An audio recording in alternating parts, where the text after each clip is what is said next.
تو فرمایا کہ بڑی خرابی ہے ان نمازیوں کے لیے جو اپنی نمازوں سے غفلت برتتے ہیں۔ اور قرآن میں دوسری جگہ بھی خصوصیت کے ساتھ منافقین کی دو علامتیں بیان کی گئی۔ وَإِذَا قَامُوا إِلَى الصَّلَاةِ قَامُوا كُسَالَىٰ، منافقین کا تذکرہ کرتے ہوئے اللہ رب العزت نے 5ویں پارے میں ارشاد فرمایا وَإِذَا قَامُوا إِلَى الصَّلَاةِ، کہ جب یہ لوگ نماز پڑھنے کے لیے کھڑے ہوتے ہیں، قَامُوا كُسَالَىٰ، نہایت ہی غفلت کے ساتھ، سستی کے ساتھ، بوجھ سمجھ کر یہ لوگ نماز پڑھتے ہیں، چونکہ ایمان ان کے دل میں نہیں ہے، عقیدہ آخرت ان کے دل و دماغ میں نہیں ہے، بس انہوں نے دکھلاوے کے لیے کلمہ پڑھا ہے۔ تو ظاہر سی بات ہے جب اب دکھلاوے کے لیے کلمہ پڑھا ہے تو دکھلاوے کے لیے مسلمانوں والے اعمال بھی کرنے پڑیں گے، اس لیے وہ بس دیکھا دیکھی اور دکھلانے کے لیے نماز کے لیے کھڑے ہوتے ہیں۔ اور قرآن نے ان کے کھڑے ہونے کی کیفیت کو بیان کیا، قاموا کسالا، نہایت ہی سستی، غفلت اور بے توجہی کے ساتھ کھڑے ہوتے ہیں۔ اور آگے کہا کہ ان کے کھڑے ہونے کا مقصد ہوتا ہے قاموا کسالا یراؤون الناس، تاکہ لوگ انہیں دیکھیں، لوگوں کو بتانے کے لیے وہ لوگ نماز پڑھنے کے لیے سستی اور غفلت کے ساتھ کھڑے ہوتے ہیں۔ تو کہا یہ منافقین کی علامت ہے۔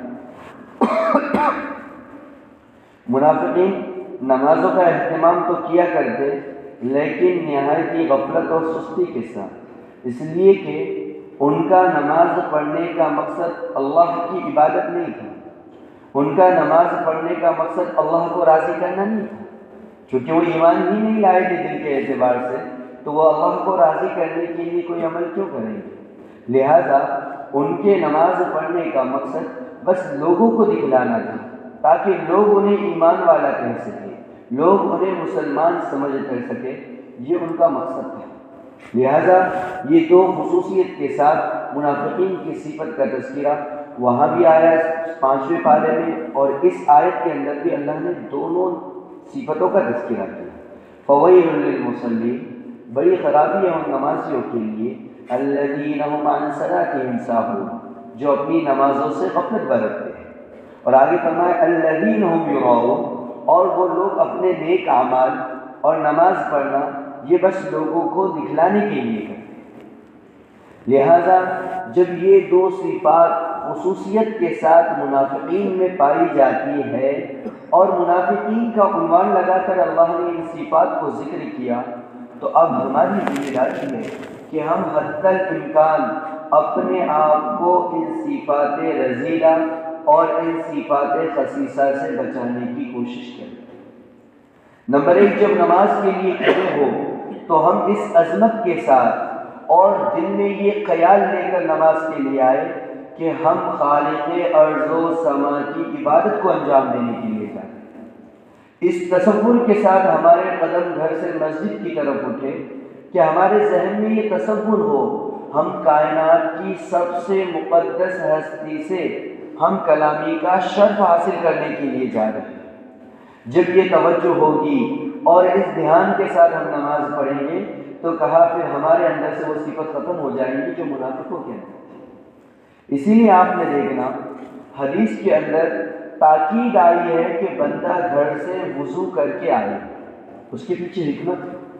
ایک دوسری ایک روایت بھی ہے کہ اللہ کے نبی صلی اللہ علیہ وسلم نے ارشاد فرمایا افضل صلاۃ الرجل فی بیتہ الا المکتوبہ، اللہ کے نبی صلی اللہ علیہ وسلم نے فرمایا جس کا مفہوم و خلاصہ ہے کہ آدمی کی سب سے افضل اور بہتر نماز وہ ہے جو انسان اپنے گھر میں ادا کرے فرض کے علاوہ، یعنی فرض نمازیں مسجد میں ادا کرنی چاہیے اور نفل نمازیں اس کے سلسلے میں حدیث میں آیا ہے کہ گھر میں ادا کرنی چاہیے۔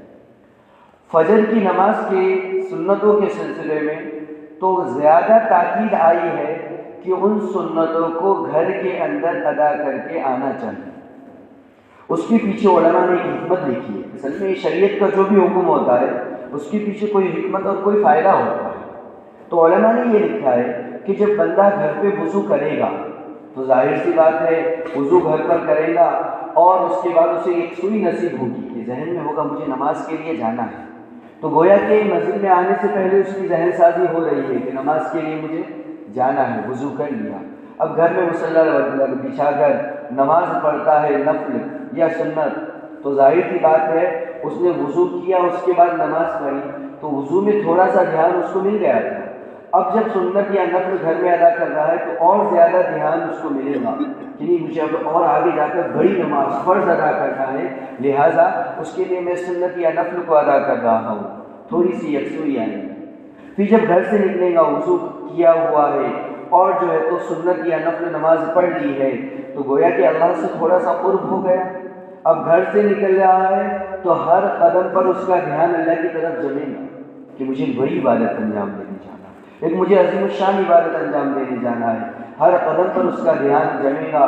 جب وہ مسجد میں آئے گا، اب فرض نماز پڑھے گا تو کہا یکسوئی کے ساتھ پڑھنے کا موقع نصیب ہو، ورنہ ہوا ایسا اپنے کاروبار میں مشغول تھا، اپنی کسی اور مشغولیت میں تھا، بس نماز کا موقع ہوا فوراً مسجد آیا، مسجد آ کر ابھی وضو کیا، دھیان ہے کہ بھی جماعت کھڑے ہو رہی ہے کہ وقت نہ ہو جائے، تیزی کے ساتھ وضو کر لیا، تو نماز میں دھیان اللہ کی طرف دھیان جمانے کے بجائے اس کا دھیان وضو میں یا دیگر افعال میں لگا رہے۔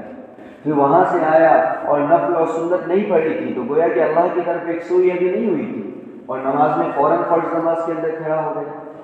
تو فوراً فرض نماز کے اندر کھڑے ہونے کی وجہ سے وہ یکسوئی اور وہ اللہ تعالیٰ کے ساتھ خصوصی تعلق میسر نہیں ہوتا۔ اسی لیے دیکھنا مغرب کے علاوہ ہر نماز سے پہلے نفل یا سنت غیر مؤکدہ رکھی گئی تاکہ بندہ اس نماز کے اندر اس نماز کو پڑھے اور اللہ کے ساتھ دھیان جمانے کی کوشش کرے، اور جب دھیان اللہ کے ساتھ جم جائے گا تو فرض نماز میں جب آئے گا تو اور زیادہ قوی تعلق کے ساتھ اللہ کی نماز کو ادا کریں گے۔ جس طرح ہمیں دنیا کے اندر اگر کسی بڑے آفیسر کے پاس جانا ہوتا ہے یا کسی بڑے عہدیدار کے پاس جانا ہوتا ہے، تو جب اس کے پاس جاتے ہیں تو اس کا جو دربان ہوتا ہے، اس کا واچمین جو ہوتا ہے، وہ ہمیں اس کے دربار کے آداب بیان کر کے بتا دیتا ہے کہ اس کے پاس جانا ہے، اس کے آداب ایسے ہیں، تمہیں اس سے اس طرح بات کرنی ہے، آپ کو اتنے منٹ کا ٹائم ملا ہوا ہے، اتنے منٹ میں آپ اتنی بات کر سکتے ہیں، یہ سارے آداب بتا کر پھر اسے اندر بھیجا جاتا ہے آفس کے اندر۔ اسی طرح اللہ رب العزت سے تعلق قائم کرنے کے لیے نفل سنت اور سنت غیر مؤکدہ ہمیں دے دی گئی کہ ہم انہیں ادا کریں، اور انہیں ادا کرنے کے لیے حدیث میں آیا ہے کہ خصوصیت کے ساتھ بندہ وضو گھر پر کرتا ہے اور سنت یا نفل گھر پر ادا کرتا ہے، اس کے بعد نکلتا ہے تو ایک حدیث کا خلاصہ ہے کہ ہر قدم پر نیکی ملتی ہے، ہر قدم پر گناہ معاف ہوتا ہے، اور ہر قدم پر ایک درجہ اللہ رب العزت جنت میں بڑھاتے ہیں۔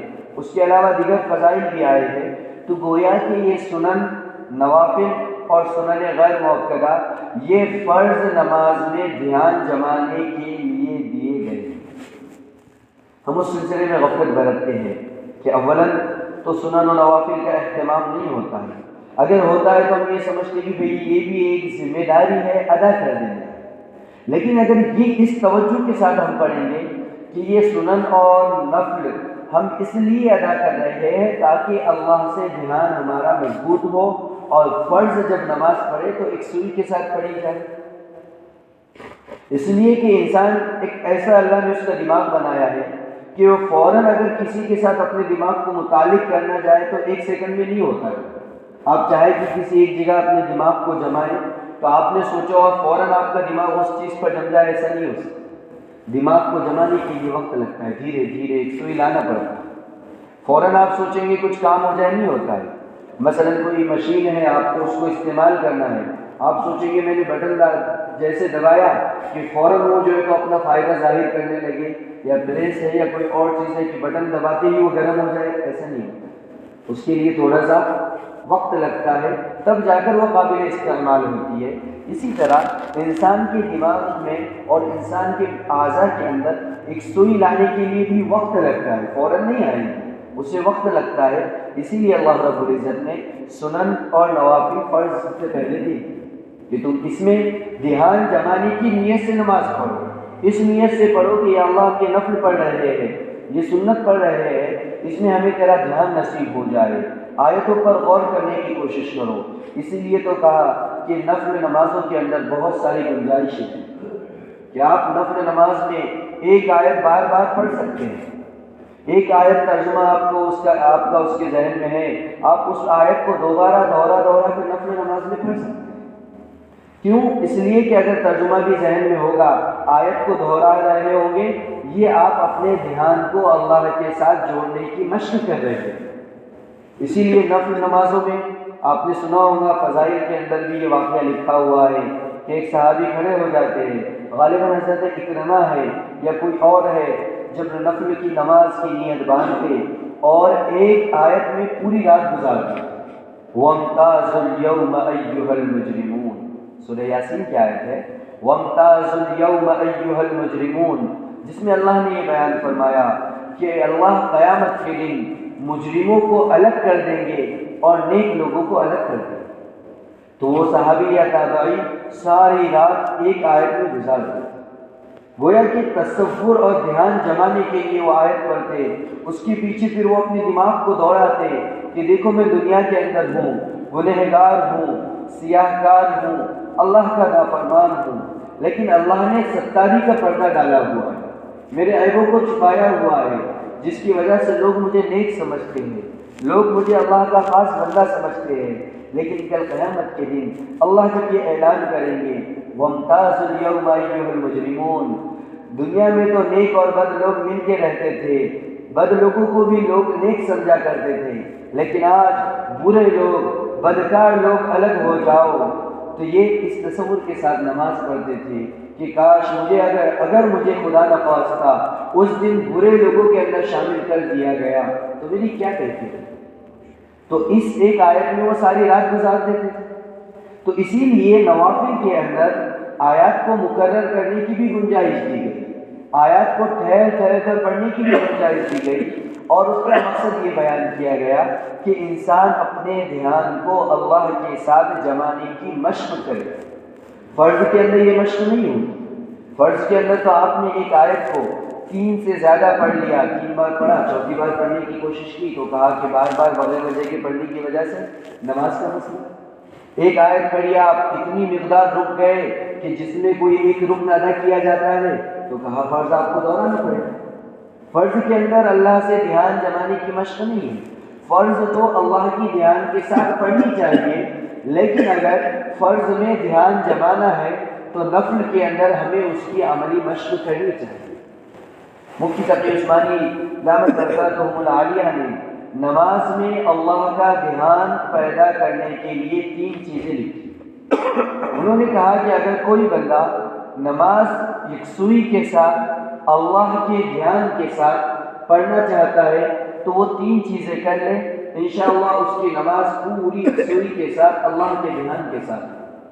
اس میں کہا انہوں نے پہلی بات یہ ہے کہ نماز میں جو حرف بھی ہم ادا کرتے ہیں، جو آیت بھی ہم پڑھتے ہیں، اس کو صحیح تلفظ کے ساتھ پڑھنے کی کوشش کریں۔ نماز میں دھیان جمانے کا پہلا طریقہ، جو آیت بھی ہم پڑھیں، جو قرآن کی آیت بھی ہمارے زبان سے نکلے، ہمیں اس کا صحیح تلفظ آنا چاہیے۔ تلفظ کی ادائیگی کے ساتھ نماز میں قرات یا تسبیحات کرنی چاہیے۔ پہلی بات دھیان جمانے کا پہلا طریقہ۔ دوسرا طریقہ کہا کہ ہم جو نماز میں پڑھ رہے ہیں اسے سمجھنے کی کوشش کریں، صحیح تلفظ کے ساتھ اگر پڑھیں گے اور دوسری بات اس کو سمجھ کر پڑھیں گے تو کہا کہ اللہ سے دھیان جمنے کی قوی امید ہے۔ اور تیسری بات وہ یہ ہے کہ اس تصور کے ساتھ نماز پڑھیں جو کہ حدیث مبارکہ میں آیا ہے، غالباً بخاری شریف کی حدیث ہے۔ اللہ کے نبی صلی اللہ علیہ وسلم نے ارشاد فرمایا تھا ان تعبد اللہ کأنک تراہ، کہ تمہیں اللہ کی ایسی عبادت کرنی چاہیے گویا کہ تمہارے دل و دماغ میں یہ تصور ہو کہ تم اللہ کو دیکھ رہے ہو۔ تو نماز میں دھیان حاصل کرنے کا یہ تیسرا طریقہ۔ نمبر 1، ہر لفظ کی ادائیگی صحیح ہو۔ نمبر 2، جو پڑھ رہے ہیں اس کا مطلب معلوم ہو۔ نمبر 3، اس دھیان اور توجہ کے ساتھ نماز پڑھی جائے کہ میں اللہ کو دیکھ رہا ہوں، یہ بالکل اعلیٰ درجہ ہے. لیکن اگر یہ درجہ کسی کو نصیب نہ ہو تو آگے فرمایا فَإِن لَّمْ تَكُن تَرَاهُ فَإِنَّهُ يَرَاكَ. اگر آپ کو ابھی اپنی ایمان کی کمزوری کی وجہ سے مجھے اور آپ کو اتنا اعلیٰ موقع نہیں ملا کہ ہمارے ذہن میں یہ تصور آئے کہ میں اللہ کو دیکھ رہا ہوں، تو ہم یہ تصور لائے کہ اللہ مجھے دیکھ رہا ہے. اب بتاؤ اس تصور کے ساتھ اور آیتوں کو سمجھ کر پڑھیں گے تو اب دھیان کہیں نہیں. دھیان پورا نماز کے اندر رہے گا اور جو اللہ کو مطلوب ہے وہ چیز حاصل ہے. نفل کے اندر ہم اس کی مشق کریں کہ ایک آیت پڑھ رہے ہیں، اس کا ترجمہ بھی ذہن میں ہو، اس کا تلفظ بھی صحیح نکل رہا ہو. ایک بار آپ نے پڑھ لیا اَرَأَيْتَ الَّذِي يُكَذِّبُ بِالدِّينِ، اگر ایسا لگتا ہے کہ اس کا تلفظ میں نے صحیح ادا نہیں کیا تو نفل میں آپ اس آیت کو دوبارہ پڑھیں، ترجمہ ذہن میں لا کر پڑھیں، تیسری مرتبہ اور پڑھنے کی کوشش کریں. اگر ایسا لگتا ہے کہ تلفظ ادا نہیں ہوا تیسری مرتبہ پڑھیں، گنجائش ہے، اور توجہ کو جمانے کی کوشش کریں. اگر نفل میں اس کی عملی مشق ہوگی تو کہا کہ پھر فرض نمازوں کے اندر یکسوئی نصیب ہوگی، اور جب فرض نمازوں میں یکسوئی ہوگی تو پھر ہماری نمازوں کے اندر نورانیت آئے گی اور نماز بنے گی تو ہماری 24 گھنٹے والی زندگی پھر صحیح بنے گی. فرمایا نا کہ نماز یہ انسان کی 24 گھنٹے والی زندگی کو صحیح کرنے کا ذریعہ ہے. اسی لیے ہم اپنے جب 6 صفات گناتے ہیں تو ان میں کیا کہتے ہیں؟ نماز کا مقصد یہ ہے کہ ہماری زندگی نماز والی ترتیب پر آ جائے. کبھی ہم نے یہ سوچا ہے کہ صفت کا مقصد یہ بیان نہیں کیا جاتا ہے کہ دوسری صفت ہے نماز، اور نماز کا مقصد یہ ہے کہ ہم نماز پڑھنے والے بن جائیں؟ یہ نہیں بیان کیا جاتا. یہ نہیں بیان کیا جاتا ہے کہ نماز کا مقصد یہ ہے کہ سارا اسلامی معاشرہ نماز کا پابند بن جائے. یہ صفت کا مقصد کبھی بیان نہیں کیا گیا. صفت کا مقصد یہ بیان کیا جاتا ہے کہ ہماری زندگی نماز والی ترتیب پر آ جائے. اور نماز والی ترتیب کیا ہے؟ کہ جس طرح نماز میں ہم اللہ کے ہر حکم کو بجا لاتے ہیں. اللہ نے کہا اللہ اکبر کہہ کر نماز شروع کرو، ہم نماز شروع کرتے ہیں. اللہ نے کہا کہ کھانا حلال ہے لیکن نماز میں کھانا کی گنجائش نہیں تو ہم نماز میں کھانے سے رک جاتے ہیں. کسی کو بات کرنا جائز ہے لیکن اللہ نے کہا نماز میں بات کرنے کی گنجائش نہیں، ہم نماز میں کسی کو بات نہیں کرتے.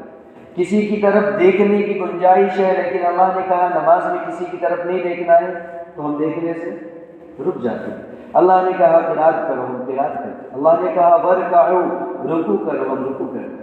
اللہ نے کہا واسجدوا، سجدہ کرو، ہم سجدہ کرتے. تو نماز میں جس طرح ہم اللہ کے ہر حکم کو انجام دیتے ہیں اور نماز میں جس طرح ہم اللہ کی ہر منع کی ہوئی چیز سے بچتے ہیں، تو فرمایا نماز کا مقصد یہی ہے کہ ہماری 24 گھنٹے والی زندگی 5 نمازوں کے وقت کے علاوہ جو وقت ہے وہ بھی اسی طرح ہو جائے. اللہ نے فلاں چیز کو دیکھنے سے منع کیا، وہاں بھی ہم رک جائیں جس طرح نماز میں رکتے. اللہ نے حرام کھانے سے منع کیا تو ہم حرام کھانے سے رک جائے جس طرح نماز میں ہم حلال سے بھی رک جاتے. حلال کھانا بھی ہم نماز میں نہیں کھاتے. تو 24 گھنٹے والی زندگی میں اللہ نے حرام سے منع کیا ہے، حرام سے رک جاتے. اللہ نے نامحرم کو دیکھنے سے منع کیا، 24 گھنٹے والی زندگی میں نامحرم کو دیکھنے سے ہم اپنی آنکھوں کو روکتے. یہ نماز کا اصل مقصد ہے، اور یہ مقصد اس وقت حاصل ہوگا جب ہم دھیان، توجہ اور یکسوئی کے ساتھ نماز پڑھیں گے تو یہ مقصد حاصل ہوگا جو کہ دوسری صفت کا مقصد ہے. اور نماز کا ایک مقصد جو قرآن نے بیان کیا وہ کیا ہے؟ ان الصلاۃ تنہی عن الفحشاء والمنکر. 21ویں پارے میں اللہ رب العزت ارشاد فرماتے ہیں کہ نماز کا بنیادی مقصد، نماز کی خصوصی صفت یہ ہے کہ نماز بندے کو بے حیائی سے روکتی ہے اور برائی کے کاموں سے روکتی ہے. بتاؤ جب دھیان اور توجہ کے ساتھ نماز پڑھیں گے تو اب یہ نماز ہمیں برائی سے روکتی ہے. فجر پڑھ کے گئے، اس کا اتنا اثر ہوتا ہے کہ وہ ظہر تک انسان کو ہر بے حیائی کے کام سے روکے. لیکن جب ہماری نماز دھیان اور توجہ سے ہو، اور دھیان اور توجہ والی نماز یہ عملی مشق سے حاصل ہوگی. نوافل میں ہمیں مشق کرنا پڑے گا تب جا کر ہمیں حقیقی نماز حاصل ہوگی. ہمیں نماز کو سیکھنا بھی پڑے گا. خاص بات غفلت یہ ہوتی ہے، ہم یہ سمجھتے ہیں کہ ہم نے نماز کو سیکھ لیا، مکتب میں تھے یا بچپن میں کسی جگہ پڑھ کر یا اللہ کے راستے میں نکل کر ہم نے نماز کو سیکھ لیا، اب نماز کو سیکھنے کی ہمیں کوئی ضرورت نہیں ہے، ہم یہ سمجھتے ہیں. لیکن آپ دیکھیے حضرت عمر فاروق رضی اللہ تعالیٰ عنہ، حضرت عثمان غنی رضی اللہ تعالیٰ عنہ، حضرت علی رضی اللہ تعالیٰ عنہ، یہ لوگ وقت کے خلیفہ بن چکے ہیں. اب اللہ کے نبی اس دنیا سے منتقل ہو چکے ہیں، صدیق اکبر جا چکے ہیں، فاروق اعظم ساری دنیا میں سب سے مقدس شخصیت تھے، ان سے زیادہ اس وقت ان کے زمانے میں کوئی اور مقدس نہیں تھا. لیکن دیکھیے عثمان غنی رضی اللہ تعالیٰ عنہ کو دیکھیے کہ حدیث کی کتابوں میں آتا ہے کہ یہ لوگ خلیفہ وقت ہونے کے باوجود بھی لوگوں کے پاس جاتے وضو کا طریقہ بتاتے. حضرت عثمان اور حضرت علی کی تو روایت ہے کہ پہلے پورا وضو کر لیتے اور لوگوں کو بتاتے کہ دیکھو اللہ کے نبی اس طرح ہاتھ دھویا، اس طرح چہرہ دھویا، پورا عملی طور پر کر کے بتاتے ہیں. تو نماز اور وضو اور نماز کے ارکان یہ سیکھنے کی چیزیں ہیں کہ وقت کا خلیفہ بھی اپنی امت کو یہ چیزیں سکھا رہا ہے، اپنی قوم کو، اپنے ماتحتوں کو یہ چیزیں سکھا رہا ہے. کیوں؟ اس لیے کہ نماز واقعہ میں بہت ہی عظیم الشان عبادت ہے. اس کائنات میں نماز ہی ایک ایسی چیز ہے کہ بندہ نماز میں آ کر اپنے رب سے براہ راست بات کرتا ہے. اب بتاؤ جب ہم کائنات کی سب سے مقدس ہستی سے بات کر رہے ہیں تو اس کے اصول و آداب تو ہمیں سیکھنے چاہیے کہ نہیں؟ آپ کو مفتی شفیع عثمانی کا ایک واقعہ بتاتا چلوں کہ مفتی شفیع عثمانی، ان کا تذکرہ آتا رہتا ہے، وقت کے بہت بڑے مفتی اعظم کہا جاتا ہے. بچپن سے لے کر 55 تک سارا وقت ان کا علم حاصل کرنے میں گزرا، علمی مشغولیت کے اندر گزرا. بچپن میں علم حاصل کرتے رہے، جیسے بڑے ہوئے دارالعلوم دیوبند کے اندر افتاء کے منصب پر فائز ہے. دارالعلوم دیوبند سے نکلنے والا کوئی فتویٰ مفتی شفیع عثمانی کے دستخط کے بغیر نہیں نکلتا. لیکن جب ملک کی تقسیم ہوئی وہ پڑوس ملک چلے گئے. عمر کے آخری حصے میں اپنے لڑکے مفتی تقی عثمانی سے کہنے لگے کہ پتہ نہیں لوگ کیسی نماز پڑھ لیتے ہیں سیکھے بغیر. میرے 60-70 سالہ زندگی گزر چکی ہے، علمی دور سے میں گزرا ہوں، ہر وقت کتابوں کا پڑھنا پڑھانا میرے ذہن میں ہوتا، ہر وقت فتویٰ نویسی میرے ذمہ داری پر ہوتی، جس کی وجہ سے 60-70 سال پورے پڑھنے کے اندر گزر گئے. اب سوچو دارالعلوم دیوبند کا مفتی اعظم، تو اس کے علم کا کیا اندازہ ہوگا. تو وہ خود کہہ رہے ہیں کہ اس عمر میں بھی اگر کبھی میں نماز کے لیے کھڑا ہوتا ہوں تو کوئی صورت ایسی پیش آتی ہے کہ مجھے سمجھ میں نہیں آتا کہ نماز ہوئی کہ نہیں، تو میں نماز کے بعد کتاب کھول کر دیکھتا ہوں کہ میری نماز صحیح ہوئی کہ نہیں. نماز کتنی عظیم الشان عبادت ہے اور اس کو کتنا سیکھنے کی ضرورت ہے کہ دارالعلوم دیوبند کا مفتی اعظم، وقت کا امام، اور پورے علاقے میں ان سے زیادہ علمی حیثیت اور علمی رسوخ رکھنے والی کوئی شخصیت نہیں ہے. لیکن اس شخصیت کا کہنا ہے کہ آج بھی میں کچھ مسئلے ایسے پیش آتے ہیں کہ مجھے نماز کے بعد کتاب کھول کر دیکھنی پڑتی. آئے یہ نماز کے اندر جو مسئلہ پیش آیا میری نماز صحیح ہوئی یا مجھے اس کا اعادہ کرنا ہے. اب میں اپنے آپ کو اور آپ اپنے آپ کو رکھ کر دیکھیں کہ کبھی ہم نے نماز کو سیکھنے کی کوشش کی. ہم نے مختصر سی نماز سیکھ لی اور ہم سمجھتے کہ الحمدللہ ہمیں نماز آتی ہے اور ہم صحیح طرح نماز پڑھ رہے ہیں. جب وقت کا مفتی اعظم یہ دعویٰ نہیں کر سکتا کہ میں اپنی نماز 100% پڑھ رہا ہوں، اس کا مجھے یقین کامل ہے، اور ہم الحمدللہ تھوڑا سا سیکھ کر ہم سمجھتے ہیں کہ ہماری نماز تو ماشاءاللہ پوری صحیح ہوگی، تو اس کے لیے ہم کوشش کریں، ترتیب بنائیں کہ ہم منافقین کی جو صفات بیان کی گئی ہے ان صفتوں سے نکلنے کے لیے سب سے پہلی ذمہ داری یہ ہے کہ ہم نماز کو سیکھیں، نماز کے ہر رکن کو سیکھنے کی کوشش کریں، نماز کے ہر رکن کا ترجمہ یاد کرنے کی کوشش کریں. رکوع میں گئے اللہ اکبر کہہ کر ہم نے رکوع کیا، رکوع سے کھڑے ہوئے ہم نے کہا سمیع اللہ لمن حمدہ، اس کا ترجمہ کیا ہے ہمیں معلوم ہونا چاہیے. رکوع میں ہم نے تسبیح پڑھی سبحان ربی العظیم، سجدے میں ہم نے تسبیح پڑھی سبحان ربی الاعلی، اس کا ترجمہ کیا ہے ہمیں معلوم ہونا چاہیے. ترجمہ معلوم ہوگا تو نماز میں دھیان جمانے میں آسانی ہوگی. اس لیے کہا کہ نماز کو سیکھنے کی کچھ نہ کچھ ترتیب بنانی چاہیے. سب سے اہم عبادت جب نماز ہے تو سب کچھ ہے. نماز صحیح نہیں تو حدیث میں آیا ہے نا اذا صلح اول ما يحاسب به العبد يوم القيامة الصلاة، کہ قیامت کے دن سب سے پہلے نماز کا سوال ہوگا. فإن صلحت صلح سائر عمله، اگر نماز درست ہے تو دیگر اعمال بھی درست نکلنے کا امکان ہے. وَإِن فَسَدَتْ، اگر نماز بری نکل آئے، نماز کے اندر کمی کوتاہی خامی اور خرابی نکل آئے، فَسُدَ سَائِرُ عَمَلِهِ، زندگی کے سارے عمل کے خراب ہونے کا امکان.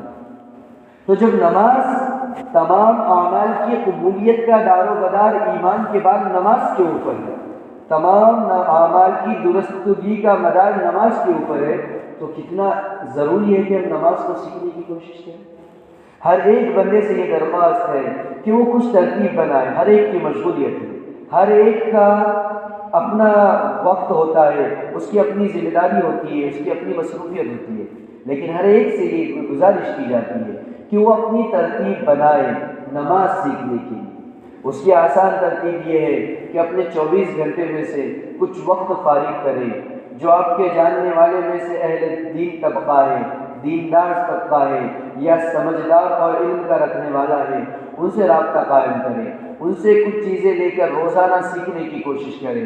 اگر گھر پہ سیکھنا نہیں ہو رہا تو ماہانہ ہم سے روزہ کی ترتیب بنائیں کہ 27 دن ہم انشاءاللہ دنیا بھی کمائیں گے، دین بھی کمائیں گے. ہر مہینے کے 3 دن اللہ کے راستے میں نکلیں گے. 24 گھنٹے کی فراغت ہوگی، 72 گھنٹے ہمیں مہینے کے اندر خالی ملیں گے. وہاں جا کر خصوصیت کے ساتھ ہم نماز کو سیکھنے کی کوشش کریں. یہ ترتیب ہر بندہ بنائے، کیونکہ نماز ہے تو سارے اعمال کے اندر جان آئے گی. نماز صحیح ہے تو سارے اعمال ہمارے جاندار ہوں گے. تو اس طرح کی ترتیب ہر ایک کو بنانی چاہیے کہ ہم ہر مہینے انشاءاللہ اللہ کے راستے میں نکلیں گے. 3 دن جب اللہ کے راستے میں جانا ہوگا، وہاں نوکری کی مشغولیت نہیں، تجارت کی مشغولیت نہیں، اپنے کاروبار کی مشغولیت نہیں، بس اللہ کا گھر ہے، اللہ ہے، ہم ہیں. ایک سوئی کے ساتھ ہم نماز کو سیکھ سکتے ہیں.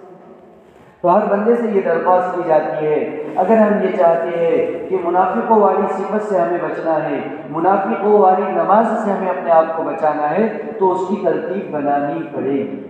اور وہ ترتیب بنانے سے بلکہ ہم سوچتے ہیں کہ آج نکلیں گے، کل نکلیں گے، آج ترتیب بنائیں گے، زندگی نکل جاتی ہے، کوئی موقع نہیں ملتا. آدمی اٹھ کر دل پر لے کر اگر کام کرنا چاہے تو انشاءاللہ بڑے سے بڑا کام ہو جاتا ہے. بڑے سے بڑا کام انسان کر سکتا ہے کہ نہیں؟ اگر دل پر لے اللہ ترتیب بنا دیں گے. تو آج سب یہ عزم کر کے اٹھے کہ انشاءاللہ ہم 100% اپنی نماز دھیان اور توجہ والی بنانے کے لیے، اور اپنی نماز کو ویسا بنانے کے لیے جیسا اللہ نے ہم سے تقاضا کیا ہے، اپنی نماز کو ویسی بنانے کے لیے جو نماز آقا مدنی صلی اللہ علیہ وسلم کو پسند ہے. اس کے لیے ہم اپنے آپ کو تیار کریں گے، اللہ کے راستے میں نکلنے کی ترتیب بنائیں گے، وہاں جا کر ہم اپنی نماز کو سیکھیں گے. اور اسی طرح واپس آنے کے بعد اپنے علاقے میں رہتے ہوئے اپنے علماء سے، اپنے متعلقین سے رابطہ قائم کر کے نماز پوری کم از کم ترجمے والی تو ہونی چاہیے. ہماری نماز پوری ترجمے کے ساتھ تو ہونی چاہیے، کیونکہ خشوع حاصل کرنے کے 3 طریقوں میں پہلا طریقہ تھا کہ اس کے الفاظ کی ادائیگی صحیح وہ ہونا چاہیے.